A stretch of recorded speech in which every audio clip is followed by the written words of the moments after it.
এরকম একটা mobile phone আর এই ছিল। ঠিক আছে, ওইটা করে নাও, তারপর টেস্টটা করে নাও। 1 কিলো 200 গ্রাম হেরোইন সহ পাকড়াও 4 যুবক।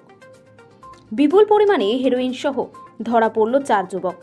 লালগোলা কৃষ্ণপুর হাসপাতাল স্টেশন রোডের আমবাগান থেকে আটক করা হয় এই 4 যুবককে। পুলিশ সূত্রে জানা যায়, গোপন সূত্রে খবর আসে হেরোইন পাচার করার জন্য 4 যুবক ওই রাস্তার আমবাগানে আসবে। সেই মোতাবেক পুলিশ আড়ি পেতেছিল এলাকায়। হঠাৎই গভীর রাত আনুমানিক 1:30 নাগাদ 4 যুবক হাজির হয় ওই আমবাগানে এবং তাদের গতিবিধি স্থির ছিল না দেখেই পুলিশের সন্দেহ হয়।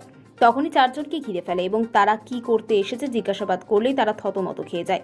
তখন পুলিশ তাদের কাছে সার্চ করলে 1200 গ্রাম হেরোইন 4 জনের কাছ থেকে 4টি প্যাকেট বের হয়। ওই 4 যুবকের নাম সুমন শেখ বয়স 22, অদূত শেখ বয়স 19, ইসরাফিল শেখ বয়স 20 এবং সাবির আহমেদ বয়স 26। তাদের সকলের বাড়ি লালগোলা থানার দেওয়ানসরাই অঞ্চলে। ওই 4 জনকে বহরমপুর এনডিপিএস কোর্টে পাঠানো হয়। এই বিষয়ে প্রসঙ্গে এসডিপিও ডক্টর উত্তম গড়াই জানিয়েছেন, প্রায় 1200 গ্রাম মতো হিরোইন ধরা পড়েছে। কজন ধরা পড়ে? 4 জন অ্যারেস্ট হয়েছে। তাদের বাড়ি কোথায়? নমনদাইপুরে আছে, পলাশবাটি আছে, তো লালগোলারই ছেলে আছে। বয়স তাদের কিরকম? 20 থেকে 30-35 এর মধ্যে। কতটা হেরোইন পাওয়া? লালগোলার হিরোইনের আত্মঘর ভাঙছেন আপনারা?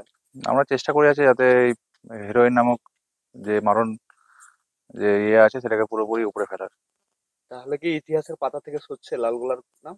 চেষ্টা করে যাচ্ছে, পুলিশ সর্বদা সজাগ আছে। আমরা চেষ্টা করছি যেখানেই যা খবর আসছে সেগুলোকে ভেরিফাই করে সেভাবে তাদেরকে ডিটেন করা হচ্ছে।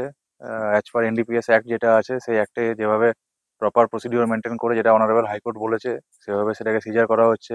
আপনারা দেখছেন এখানে সিআই ভগবানগুলো আছে, আমি নিজে আছি। পুরো সিজার প্রসিডিওরটা ভিডিওগ্রাফি করা হয়েছে। কালকে ওদের কোর্টে পাঠানো হবে, কোর্টে ওদেরকে পাঠিয়ে রিমান্ড নিয়ে আর কারা কারা এর সাথে যুক্ত আছে তাদেরকে আমরা নামগুলো আমরা নিয়ে আসবো। নিউজ সমবার্তা।